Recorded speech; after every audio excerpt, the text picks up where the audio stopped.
Torch infeksiya bolani o'ldirsa, bolani nuqsonli qilsa, bolali qilmasa, bachadon shamollashini chaqirsa, qizini buzsa, torch infeksiya shunchalik xavflimi?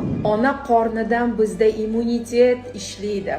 Ona qornida platsenta orqali infeksiyalarning kirishi organizm unga qarshi immunitet paydo qiladi.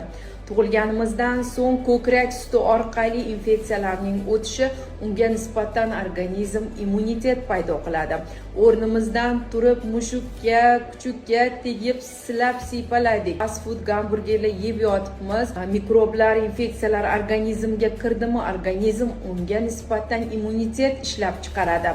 Siz qon topshiryapsiz, torch infeksiyaga antitela chiqyapti. Tashqaridan bu infeksiyalar kirsa, organizm kurashyapti degani. Organizm steril bo'lmaydi. Unda millionlab, milliardlab infeksiyalarimiz bo'ladi va u biz bilan yashaydi.